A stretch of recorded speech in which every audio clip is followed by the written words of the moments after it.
le système proposé, il existe depuis bien longtemps, mais ce n'est pas en ce sens-là qu'il est innovant. J'ai bien apprécié les propos que tu as eu au départ. Ce n'est pas le système qui est innovant, peut-être le contenu, mais voilà. Les activités, non? Voilà, je vous en laisserai juger.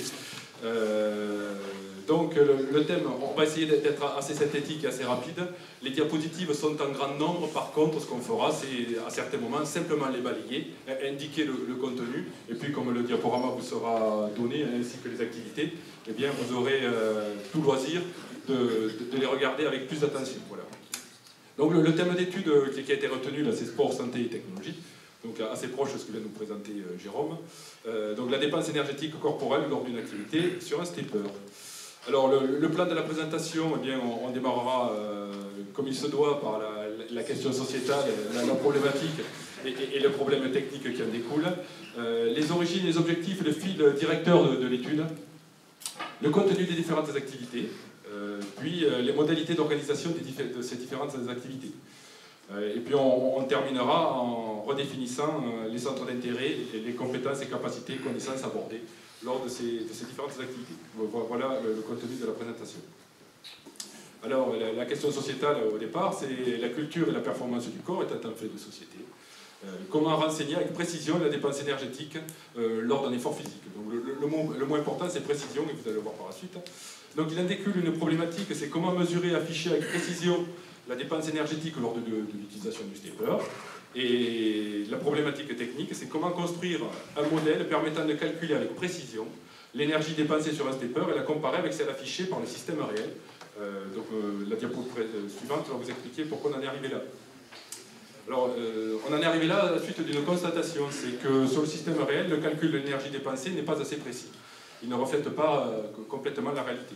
Donc, quelle que soit la durée de descente de la pédale, le stepper affiche toujours la même quantité d'énergie dépensée à chaque marche gravée. Or, l'énergie dépensée dépend notamment de l'intensité de la force exercée sur la pédale et par conséquent du temps de descente de la pédale. Donc, tout ça va constituer l'essentiel de notre travail. Les objectifs de l'étude de cas, donc découvrir comment se dépenser physiquement, énergiquement et comment la technologie apporte des solutions à ces besoins. Ensuite, découvrir comment la technologie permet de quantifier l'énergie dépensée et constater l'approximation du calcul sur le système stepper réel.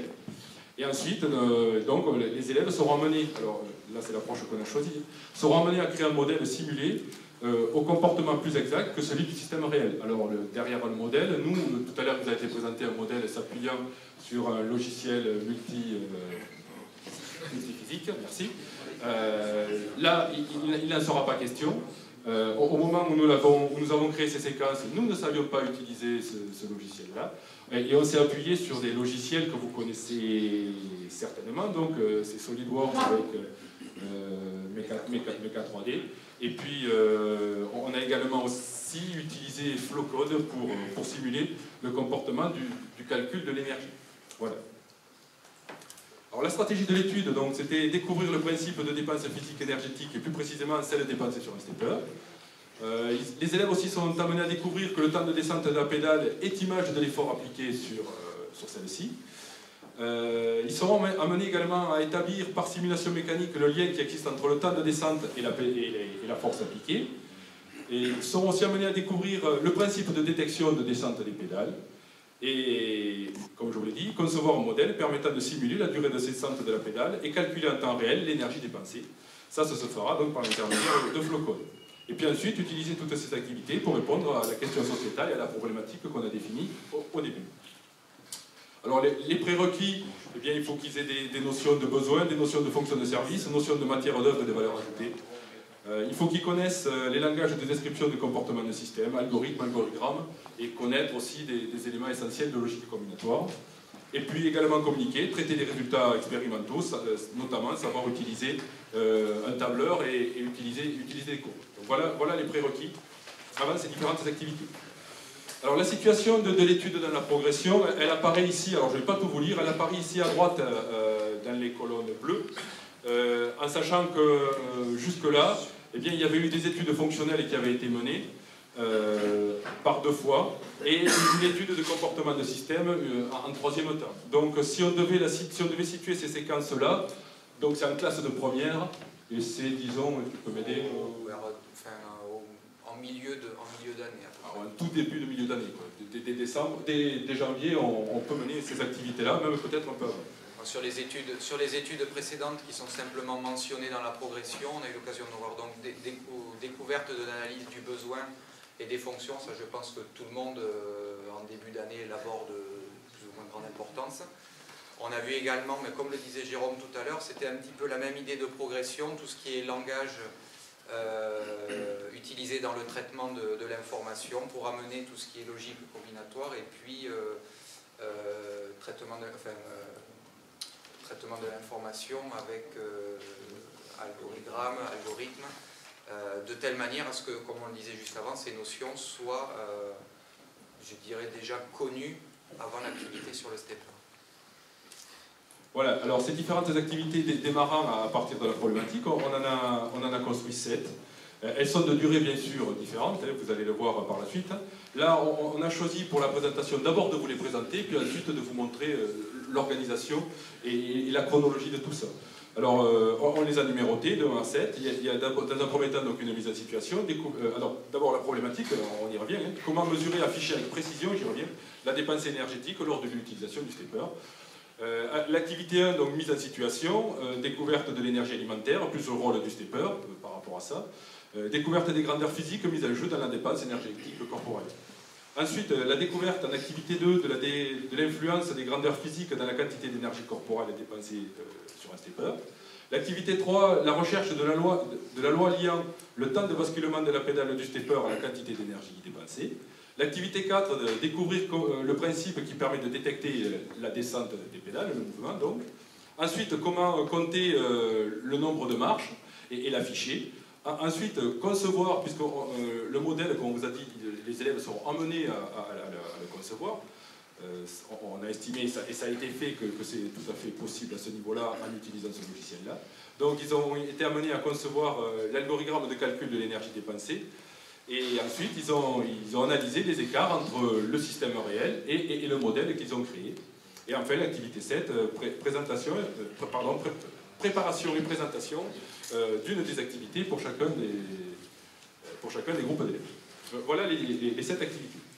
Juste avant puisque là on va entrer dans la présentation de chacune des activités, puisque c'est ce qu'on a choisi de faire avant de vous présenter comment on allait l'organiser, simplement pour dire que chacune des activités qui a été présentée un petit peu dans la spirale, dans chacune des activités, il y a différentes étapes qui peuvent être réalisées sous forme ou de cours, ou de TD en classe entière, ou d'activités pratiques. Donc chaque activité qui s'enchaîne relativement linéairement, même s'il y a 2-3 endroits où on peut intervertir, chaque activité, à l'intérieur de chaque activité, il y a différentes modalités de travail au niveau des élèves.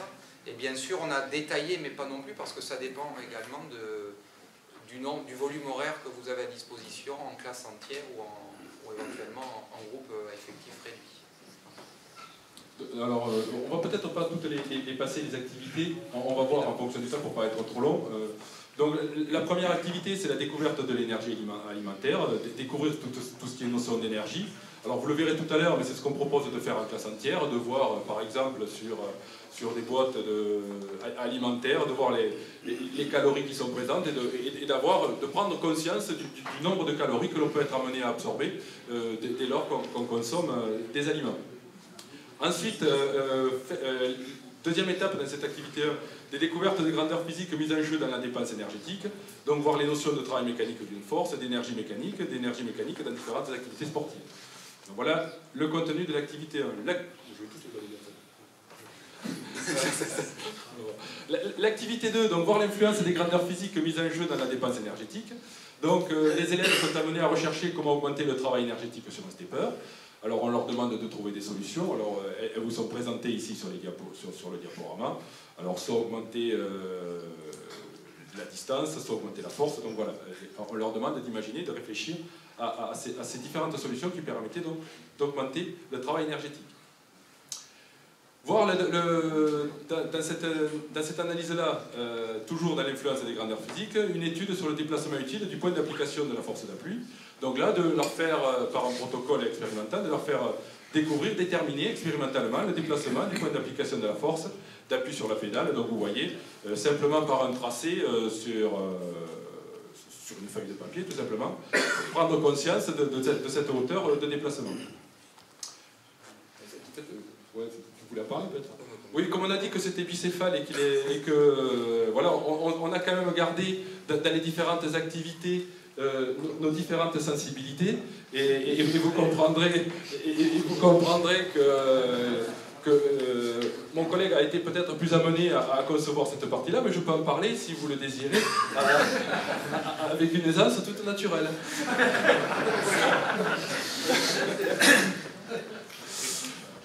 Donc ils ont été amenés aussi à analyser la force d'appui sur la pédale. Donc vous l'avez compris dans l'influence des grandeurs qui ont une influence sur l'énergie dépensée. Donc dans un premier temps, on étudie comment augmenter le déplacement et dans un deuxième temps, on étudie l'influence de la force d'appui sur la pédale. Donc l'idée, c'est d'essayer d'évaluer de manière et à la fois qualitative et quantitative l'effort appliqué sur la pédale. Donc les possibilités, c'est de placer un pèse-personne sur la pédale, de mettre un élève dessus, d'appuyer et en même temps de mettre un deuxième élève qui filme de telle manière à pouvoir relever en temps réel sous le fait des accélérations et décélérations dues aux extensions que l'on fait sur la pédale, de voir des variations d'effort, mais comme l'aiguille bouge relativement rapidement, le fait de pouvoir filmer et ensuite de le retraduire sur un logiciel d'acquisition permet de faire un relevé d'effort par intervalle de temps, de tracer une courbe, simplement pour se rendre compte que finalement, du fait des accélérations et décélérations, l'effort moyen correspond au poids de la personne. Et puis la deuxième application, c'est de faire prendre appui les élèves sur un support pour montrer que par l'appui des mains, on peut augmenter l'effort, pour en arriver à la fin de l'activité, où on calcule par le déplacement mesuré et par l'effort moyen observé, l'énergie dépensée sur un stepper simple et sur un stepper avec guidon ou avec des points d'appui au niveau des mains, où on peut augmenter l'effort d'appui sur les pédales et de refaire un lien en conclusion sur l'énergie dépensée. Alors bien sûr, avec une analyse critique, parce que l'énergie qu'on fournit au stepper n'est pas forcément celle que l'on brûle à l'intérieur du corps, le métabolisme ayant une importance. Ouais, activité 3 très vite, c'est la simulation qui permet, grâce à un modèle SolidWorks et Mecha 3D, d'évaluer en fait l'effort qu'il faut fournir pour obtenir un temps de descente de pédale. Donc c'est l'occasion de manipuler le stepper de manière qualitative et de voir que pour faire descendre la pédale le plus vite possible, il faut appuyer plus fort. Donc c'est une simple constatation. L'occasion de découvrir le fonctionnement, le comportement de l'amortisseur, ça peut se faire en petit groupe ou par un rappel en classe entière très rapide, ou par un diaporama en autonomie. Et ensuite, grâce de mesurer de manière encore expérimentale avec une feuille de papier l'angle de rotation de la pédale, de manière à pouvoir paramétrer des vitesses de rotation de la pédale qu'on va rentrer dans Mecha 3D, de sorte à pouvoir... C'est juste après, excusez-moi. Juste encore après. De sorte à pouvoir piloter en vitesse la rotation de la pédale, de mettre un effort inconnu à calculer sur la pédale, et le logiciel vous donne l'effort nécessaire pour obtenir la vitesse de basculement, puisque ça dépend bien sûr des caractéristiques de l'amortisseur. Ce qui permet au final, en relevant des valeurs moyennes d'effort, de déterminer, et ensuite grâce au tableur, de relever une courbe qui vous donne l'évolution du temps de descente de l'effort, enfin une relation entre l'effort d'appui sur la pédale et le temps de descente de la pédale, ce qui va être ensuite réexploité, donc une équation qui va être réexploitée dans le traitement de l'information, dans la chaîne d'information.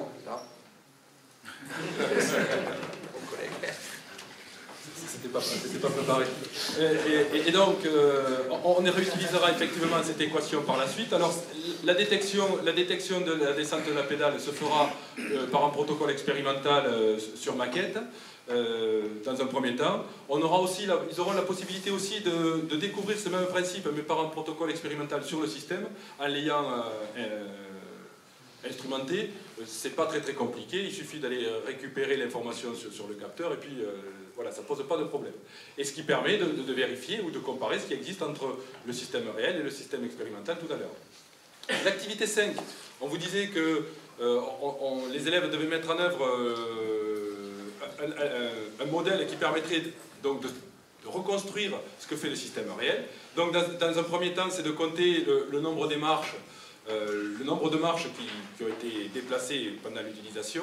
Donc il y a dans un premier temps une conception de l'algorithme sous le logiciel, en l'occurrence Flowcode, mais on peut le faire sous différentes avec d'autres logiciels certainement. Puis ensuite, pour valider ce modèle, une mise en simulation où on retrouve ici sur la droite l'algorithme et sur la gauche on retrouve, comme sur le système réel, un afficheur qui va indiquer le nombre de marches qui ont été déplacées, ici en venant simplement simuler le comportement de la pédale en déplaçant un commutateur. L'activité 6, c'est le calcul et l'affichage des calories en vue de la comparaison entre le système réel et le modèle simulé. Donc l'étude pour la conception du modèle a montré donc, que l'énergie était égale au produit de la force multiplié par le déplacement. On va être amené à utiliser ce qui a été vu tout à l'heure, ce que vous a présenté mon collègue, on va être amené à utiliser cette relation qui montre que la force exercée sur, sur la pédale est proportionnelle au temps, ou inversement proportionnelle en l'occurrence, et d'être amené à exprimer cette énergie en calories, puisque sur le stepper c'est exprimé en calories, en fonction de ce temps-là. Donc les élèves là seront amenés à concevoir l'algorithme et ils simuleront leur conception. Ici, en retrouvant ici le capteur qui détecte la présence, le passage de la pédale, et là, puisqu'on a montré que c'était le temps qui avait une incidence, ici sur cette partie-là, un potentiomètre qui va simuler le temps de descente et ainsi venir afficher sur la partie basse de l'afficheur les calories réellement consommées. L'activité 6, donc, comparaison du nombre de calories affichées entre modèle et système réel. Donc sur le principe, je vais peut-être passer directement à cette diapo, le voici. Vous voyez sur cette diapo les résultats de la simulation et les résultats du système réel, ou sur une durée fixe donnée. L'élève sera amené à utiliser le stepper en écrasant la pédale sur des temps plus ou moins longs et de constater que le stepper affiche toujours le même nombre de calories. Par contre, dès lors qu'on tient compte du temps d'écrasement de la pédale et par la simulation, par le modèle, on se rend compte que le nombre de calories est différent et que là, on tient bien compte de l'effort exercé sur la pédale. Et donc, pour en arriver à commenter cet écart entre le réel et le simulé. Donc, je reliste rapidement l'étude. Donc, elle a permis de mettre en évidence comment la technologie apporte des solutions pour se dépenser énergétiquement, physiquement davantage, de mettre en évidence le principe de dépense énergétique par déplacement d'une force, d'apprendre un moyen technique permettant de quantifier le plus exactement possible l'énergie dépensée, et de comparer l'écart entre la mesure de la dépense énergétique sur un système réel et celle réalisée sur un modèle simulé. Je poursuis jusqu'au bout. Ouais. L'organisation, alors, nous, on avait cette possibilité. On a bien compris que voilà, les moyens sont une chose cruciale. Le stepper, il vaut dans les 40 €. Le lycée dans lequel nous sommes, nous l'avons en très grand nombre, ce stepper. Donc, nous pouvons travailler de la façon inscrite ici à l'écran. On peut multiplier et avoir une progression complètement linéaire de tout ce qu'on va vous a montré à l'instant. Il y a éventuellement la possibilité de faire travailler éventuellement une partie des élèves, une fois que l'activité de lancement sur l'énergie a été faite, de faire travailler une partie des élèves sur le principe de l'énergie mécanique, et puis de faire travailler en parallèle une autre moitié de classe sur justement tout ce qui est acquisition de l'information, traitement de l'information pour compter les marches et calculer l'énergie à l'aide de l'algorithme conçu, tout en introduisant, en disant ben voilà, le temps de descente est proportionnel à l'effort, on va partir de ce postulat-là et vous le verrez dans une étape avant, ce qui permet éventuellement de diviser par 2 le matériel et après, ou de mutualiser, mais ça me semble après important de faire tourner les activités pour qu'à la restitution, à la fin, on puisse faire une restitution sur les deux données que sont l'énergie mécanique et sur l'acquisition et le traitement. Donc voilà, on s'arrête là. Je vous dis sur le diaporama qui vous sera donné, il y avait le découpage et l'organisation temporelle de toutes ces activités-là. Voilà, donc ce qu'il faut retenir peut-être avant la question, très rapidement, vous avez vu un système simple de l'environnement de l'élève. Les collègues ont choisi, bon, parce qu'ils avaient effectivement les moyens financiers, d'acquérir un ensemble de systèmes et d'avoir une progression, on va dire, frontale devant tous les îlots et linéaires, hein, avec un ensemble d'activités. Alors même si, quelque part, vous l'avez senti par rapport à l'intervention, on arrive quand même à isoler encore les parties relevant du génie mécanique, du GELEC. Bon, quelque part, on sent on a une introduction de questions sociétales sur les dépenses énergétiques, sport, etc., hein, entretien. Bon, et à un moment donné, on va analyser certaines solutions constructives pour à la fin vérifier les écarts quand même entre le modèle réel, instrumenté et le système réel. L'encadrement a été fait par les deux simultanément dans la salle. Alors oui, Sébastien. Sans rentrer dans le détail du découpage, l'ensemble des activités, ça s'est allé sur une semaine. On l'a complètement. Là, il y avait, très rapidement, attendez, remonte très rapidement. L'activité 1, voilà, vous trouverez sur le découpage, c'est très fractionné, mais vous avez à chaque fois, pour chaque activité, les modalités, le timing à peu près, hein, vous avez compris que vous savez, ça peut être un peu variable. 3 semaines, 3 semaines à peu près. Voilà, je vous dis, on l'a détaillé, tu vois, certaines situations ne prennent que 30 minutes. Et puis, dans certaines activités où on a chiffré, où on est passé 2 heures, la restitution devait être faite dans ces 2 heures. C'est-à-dire qu'on estimait qu'à la fin de l'activité, les fameuses 2 diapos qui permettent de synthétiser le travail, c'est-à-dire avoir l'algorithme et le résultat et l'équation doivent apparaître sur une page à la fin de la séquence. Voilà, on estime, c'est ce qu'on attendait de l'élève à la fin de chaque séquence. Voilà. Bien, merci pour la présentation. Donc on passe toujours.